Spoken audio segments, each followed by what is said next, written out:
का टैलेंट, हरियाणा का मंच मिलकर मचा रहा है धूम। लाला जी क्यों इस खड़के बात सड़ने गए ठाए अंडा करे जय बे बोलने से बांस मारे से। जी हाँ, हम बात कर रहे हैं दिल्ली के नरेला विधानसभा क्षेत्र के घोगा गांव में जन्मे पले बड़े प्रदीप भारद्वाज की, जो गुरुग्राम के डीएलएफ कंपनी में फायर ऑफिसर के पद पर सर्विस कर रहे हैं, जिन्होंने हरियाणा की संस्कृति के मंच पर तहलका मचा रखा है और आजकल कसूता हरियाणा मलिक फिल्म्स के बैनर तले बन रहे हास्य धारावाहिक में फूफा फूले के किरदार में अपना अभिनय का लोहा मनवा रहे हैं। भाई पहली बात तो या दहेज लेना देना बंद करो। जिसने अपनी बेटी दे दी उसने अपना सब कुछ दे दिया। आज उनसे कुछ खास मुलाकात है, आइए जानते हैं जिंदगी के कुछ खट्टे कुछ मीठे पल।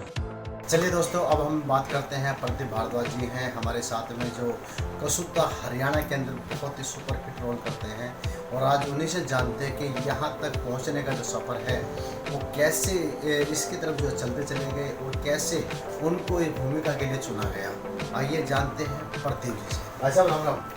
राम राम योगी जी। राम राम। कैसे हो भाई साहब? बस जी आपका आशीर्वाद है। ठीक हो। बहुत भाई आपके बारे में बहुत कुछ सुना है, कुछ जानने की इच्छा हुई आपसे। सोचता है कि हम जो है टैलेंट ऑफ इंडिया की तरफ से हम सबसे पहले तो आपका स्वागत करते हैं अपने चैनल के माध्यम से, और आप कुछ से बातें हम आपसे जानना चाहेंगे।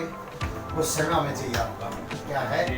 मेरा सौभाग्य है आप मेरे पास आए हो, और मेरे पास जो कुछ होगा वो आपके सामने खुली किताब की तरह है। चलिए सर, अब बैठते हैं, हम बात करते हैं। प्रदीप जी, आप देहात क्षेत्र के गांव से, ऐसे गांव से हैं जहां पर इस तरह की बातें बहुत ही कम सोची जाती हैं, लेकिन बावजूद उसके आप इस देहात क्षेत्र से निकले हैं। किस तरह से, कहां से आपने पढ़ाई शुरू की, और आप इसके अलावा सर्विस भी कहीं करते होंगे, या परिवार की क्या स्थितियां रही हैं, और यहाँ तक पहुँचने का आपको किसने मार्ग दिखाया, कौन आपके आइडियल रहे हैं? सबसे पहले मैं अपने सभी दर्शकों का हाथ जोड़ के प्रणाम करता हूँ और धन्यवाद करता हूँ टैलेंट ऑफ इंडिया का कि भाई मेरे पास आए और मेरे बारे में जानने की कोशिश की। मैं बाहरी दिल्ली क्षेत्र में एक छोटा सा गांव है घोगा, वहाँ का रहने वाला हूँ। मेरा पूरा नाम प्रदीप भारद्वाज है और एक मिडिल क्लास फैमिली से बिलोंग करता हूँ। मेरी पढ़ाई जो शुरुआत हुई वो गांव के प्राइमरी स्कूल से हुई। मैंने 10वीं क्लास तक गांव में शिक्षा ली। उसके बाद 11वीं 12वीं मैंने नांगल ठाकरान स्कूल से की, वोकेशनल स्टेनो टाइपिंग से। स्पोर्ट्स में भी मेरा अच्छा रहा। मैं अपना स्कूल लेवल पे, जोन में, स्टेट में अच्छा प्रदर्शन रहा, लेकिन इतने अच्छे खिलाड़ियों में नहीं कह सकता कि भी मैं एक ख्याति प्राप्त होगी मेरे चेहरे से ही जानते हो। और एक्टिंग क्षेत्र में तो 2001 में अपने गांव की एक छोटी सी रामलीला के मंच से ही मैंने एक्टिंग स्टार्ट की थी, जिसमें एक गांव की जो वाहवाही, एक जो ताली जो बजती थी ना, उसने मेरा इतना हौसला अफजाई किया कि मैं हर साल मेरे अंदर एक चीज़ थी कि ये जो तालियां जो गांव वाले मेरे को दे रहे हैं सम्मान के रूप में, कि मैं भी इनको कुछ अच्छा करके दिखाऊं, जिससे मेरा, मेरे माँ बाप का, मेरे गांव का, मेरे क्षेत्र का नाम रोशन हो। बस इसी ललक से आगे अपनी गाड़ी दौड़ा रहे हैं। अब देखते हैं प्रभु इच्छा कहाँ तक लेके जाते हैं। रामलीला के मंच से कलाकारी, आप जो टीवी की जो कलाकारी पे आए हैं, यहाँ तक कैसे पहुँचे आप? ये रामलीला का मंच सर मैंने 2001 में स्टार्ट किया था लक्ष्मण जी के रोल से। उसके बाद मैंने कई किरदार निभाए, भगवान परशुराम जी का, भगवान लक्ष्मण जी का, दशरथ जी का, अंगद का, और अभी पिछले 7-8 साल से मैं रावण का किरदार निभा रहा हूँ गाँव में। बाहर की रामलीला से भी काफ़ी ऑफर आए। एक समय ऐसा था जी, मैं अपने जो कला का क्षेत्र है उससे बिल्कुल मुंह मोड़ गया था, क्योंकि घर के अपने हालात ऐसे थे कि भाई अपना या तो अपना शौक पूरे करो या घर को संभालो। घर की जिम्मेदारियां भी थी, शादी हो गई थी, बच्चे हो गए थे। लेकिन अभी पिछले 1.5 साल से मैंने दोबारा, मेरे यार दोस्तों ने, मेरे परिवार ने मेरे को पूरा सपोर्ट किया। दहिया फिल्म्स के ऑडिशन चल रहे थे, मैं ऑडिशन देने गया था। हमारे कमांडो सुनील कुमार शर्मा जी ने मेरे को बताया कि ऑडिशन है। मैं ऑडिशन देने गया, दहिया जी ने मेरे को सेलेक्ट किया फूफा फूले के रोल में। मैंने वहाँ काम किया। फिर मेरे को कसूता हरियाणा टीम से ऑफर आया सरपंच के रोल का, अब यहाँ कर रहा हूँ। और जल्द ही आपको एक बॉलीवुड की फिल्म में बॉक्सर हवा सिंह मूवी जो आ रही है, उसमें एक छोटे से किरदार में देखने को मिलूँगा। आप अपना आशीर्वाद मेरे ऊपर रखना। तो अभी अगर हम जानना चाहें, जो मेन जो कितने आपने किरदार कर चुके हैं? जी मैं यूट्यूब के ऊपर मैं 3 किरदार कर चुका हूँ। दहिया फिल्म्स में फूले का रोल किया, रोहित शर्मा का एक यूट्यूब चैनल आता है उसमें रोहित शर्मा के फादर का रोल किया, और अभी कसूता हरियाणा नाटक मलिक फिल्म्स में मैं शेरा सरपंच का रोल कर रहा हूँ, जो पब्लिक को काफ़ी पसंद आ रहा है। आपका आइडियल कौन रहा है यहाँ तक पहुँचने के लिए? जिस तरह सभी कलाकारों को कोई ना कोई मार्गदर्शन तो होता ही है कि जिससे वो मार्गदर्शन करके वो निकलते हैं वहाँ तक, या वो आइडियल समझते हैं भाई हम भी इस तरह बनना चाहेंगे। तो आपका कौन पसंदीदा रहा, किसके उससे आप यहाँ तक पहुँचे हैं? जैसे हम शुरू में एक्टिंग करते हैं तो अपने मेरे भाई हैं तेजराम जी, उन्होंने मेरे को काफ़ी सपोर्ट किया रामलीला के स्टेज पे भी। फिर हमारे गांव से एक जाने माने चेहरे निकले जिसको आज पूरा उत्तर भारत, हरियाणा, दिल्ली में सब जानते हैं, कप्तान स्वामी जी। वो हमारी रामलीला के ही कलाकार थे, उनसे काफ़ी प्रेरणा मिली कि भी हम इस स्टेज से आगे भी कुछ परफॉर्मेंस दे के दर्शकों का दिल बहला सकते हैं। फिर एक और है हमारे जिसको मैं अपना गुरु भी मानता हूँ, विनोद तुषीर जी, विनोद योगी, जो दिल्ली अपने बिजली बोर्ड में जॉब करते हैं। उनसे मेरे को काफ़ी प्रोत्साहन मिलता है। वो आज भी एपिसोड देख के ना कहीं गलती होती तो डांटते हैं, बोला भाई आप तो ऐसा मत करो, इससे कुछ अलग ही इमेज जाती है। और फिल्में कौन सी पसंद है आपको? फिल्में जी मेरे को देशभक्ति मूवी पसंद है, सनी देओल, अक्षय कुमार की देशभक्ति मूवी। तो देशभक्ति तो मनोज कुमार की भी है जी। हाँ जी, मनोज कुमार जी की थी, पहले थी, लेकिन जो हमारे जो टाइम में आए वो सनी देओल जी थे। सनी देओल आपको जो 2.5 किलो का मुक्का। बिल्कुल, ये 2.5 किलो का हाथ है, जो किसी में पड़ता है ना तो उड़ जाता है। कोई डायलॉग याद है आपको उनका? हाँ, सनी देओल के भी काफी डायलॉग याद है। एक बोल के दिखाइए, शायद सनी देओल जी आपकी बातें सुन रहे हो जी। एक गदर मूवी का डायलॉग है, किन गोलीबारी की बात करते हैं आप लोग? जब देश आजाद हुआ तो दुनिया जानती है, हम लोगों ने आपको 65 करोड़ रुपए दिए थे, जब जाके आपके सिर पे तरपाल आई थी।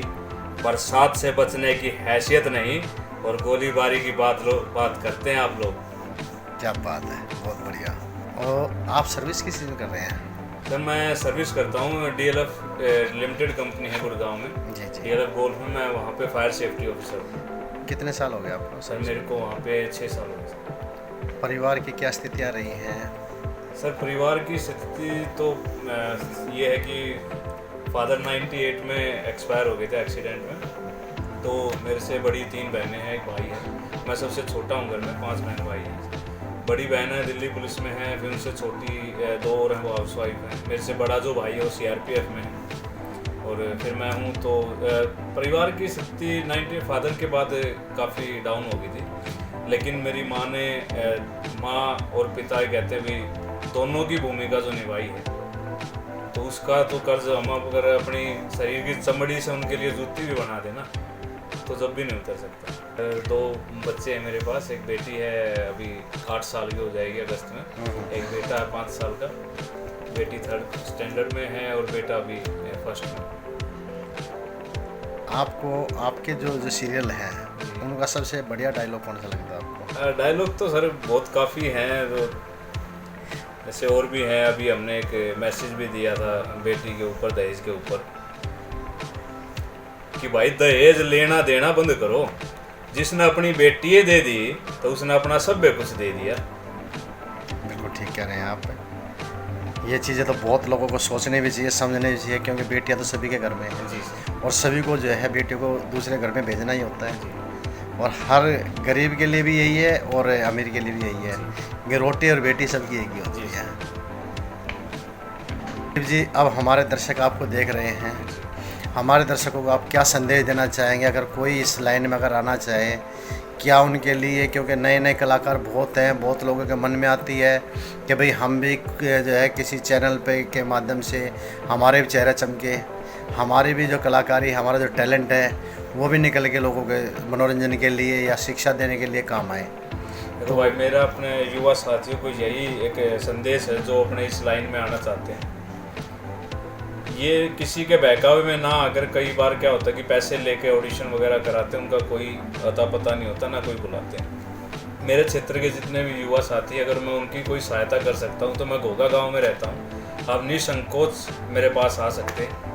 मेरा नंबर योगी जी के पास भी है, उसमें डिस्क्रिप्शन में डाल भी देंगे। जिस तरह भी जो हेल्प होंगी मैं करूँगा। भाई एक चीज़ और है कि नशे से दूर रहें, हमारा जो क्षेत्र जो है नशे के बिल्कुल बहुत ही अंदर जा चुका है, जिससे हमारा बहुत युवा साथी मेरे गांव का भी जो मेरे साथ पढ़ते थे उनकी हालत देखी नहीं जाती। तो भाई नशे पत्ते से दूर रहो, माँ बाप की इज्जत करो, बहन बेटी की इज्जत करो, यही मेरा सब युवा साथियों का संदेश है। तो चलिए दोस्तों, आज हमारे साथ प्रदीप भारद्वाज जी थे, जिन्होंने कई से मनोरंजक कहे कॉमेडी सीरियल जो किए हैं यूट्यूब चैनल के लिए। और आज जिस तरह की उन्होंने बातें की हैं कि बेटी के ऊपर भी उन्होंने बताया, दहेज के ऊपर भी उन्होंने बताया है, और अपनी लाइफ की जो चीज़ें थी उन्होंने उसके बारे में भी बताया। और जिस तरह से उन्होंने कहा है कि उनकी माँ ने माँ और बाप दोनों की भूमिका निभाते हुए उनको पाला पोसा और यहाँ तक आज पहुँचाया है, वो उनके ऋणी हैं। और माँ बाप के तो सभी को ऋणी रहना चाहिए, उनका ऋण कभी उतारा ही नहीं जा सकता। दर्शकों, हम अपने चैनल के माध्यम से सभी दर्शकों को एक ही बात कहेंगे कि आप कृपया करके कभी भी माँ बाप का दिल मत दुखाइए, क्योंकि माँ बाप का दिल अगर दुखता है तो समझो कि भगवान का दिल दुख रहा है। क्योंकि माँ बाप आप ही के लिए कुछ करते हैं, अपने ज़िंदगी भर का सब कुछ आप ही के लिए छोड़ कर जाते हैं। उनका अनुभव आप लोगों के काम आएगा, उन लोगों का अनुभव लीजिए, एकांत कभी मत छोड़िए। हमने एक दफ़ा धर्मेंद्र जी का एक इंटरव्यू देखा, जिसमें उनको अपने जवानी का समय, जब वो अपने पिताजी को वो नहीं दे पाते थे, तो वो जवानी का समय उनको याद आ रहा था कि मेरे पिताजी भी शायद मेरे लिए तड़प रहे थे उस वक्त कि मेरा बेटा मेरे साथ बैठे, क्योंकि बुढ़ापे में कोई किसी का सहारा नहीं होता दोस्तों। माँ बाप का सहारा सिर्फ बच्चे ही होते हैं। और आपका सिर्फ इतना कि सुबह शाम माँ बाप के साथ बैठ के घंटा 2 घंटा आप उनसे बातें कीजिए, अपने बारे में बताइए, उनके बारे में जानिए, उनके दुख सुख के बारे में जानिए, ये सबसे बड़ी बातें होती हैं। आज धर्मेंद्र जी इसी बात को कहते हैं कि मेरे 2 बेटे हैं, सनी देओल और बॉबी देओल, लेकिन मैं अपने आप को अकेला महसूस करता हूँ। क्यों? क्योंकि वो दोनों व्यस्त रहते हैं और आज मुझे अपने पिताजी की पीड़ा का एहसास होता है। यानी जब बुढ़ापा आता है तो स्वयं को देख लीजिए दोस्तों कि वो पीड़ा का एहसास आपको तब होगा। तो ऐसा कभी ना कीजिए कि माँ बाप का दिल दुखाइए या माँ बाप को अकेले में छोड़ दीजिए, ऐसा बिल्कुल नहीं होना चाहिए। जिस तरह से प्रदीप भारद्वाज जी ने बताया था कि माँ बाप के तो हम ऋणी रहेंगे हमेशा ही। और चलिए दोस्तों, अब जिस तरह से हमने प्रदीप भारद्वाज जी से सारी बातें जानी, जो जो बातें हमने पूछी, उन्होंने बेखूबी से हर चीज़ का जवाब दिया और उन्होंने आप लोगों को आगे बढ़ने का भी रास्ता बताया, मार्ग बताया है। तो आप कृपया करके उस मार्ग के लिए प्रदीप जी से मिल भी सकते हैं। आप हमारे चैनल के माध्यम से मिलना चाहें तो उससे मिल सकते हैं, और आप डायरेक्टली अगर मिलना चाहें तो भारद्वाज जी तो घोगा गाँव के अंदर है ही, आप तब भी आकर मिल सकते हैं। और हम चाहेंगे कि हर कलाकार के अंदर जो भी टैलेंट है, हम उसको अपने टैलेंट ऑफ इंडिया चैनल के माध्यम से हम पूरे विश्व के अंदर इसको दिखाने की कोशिश करें कि talent of India her talent के साथ हमेशा खड़ा रहता है। टैलेंट ऑफ इंडिया से रोहताज सिंह योगी भाई साहब, बहुत बहुत धन्यवाद आपका टैलेंट ऑफ इंडिया चैनल के लिए, आपने समय दिया, इसके लिए टैलेंट ऑफ इंडिया बार बार आपका धन्यवाद। मेरा सौभाग्य है कि टैलेंट ऑफ इंडिया की टीम योगी जी, रोहताज जी हमारे पास आए हैं, मेरा सौभाग्य है।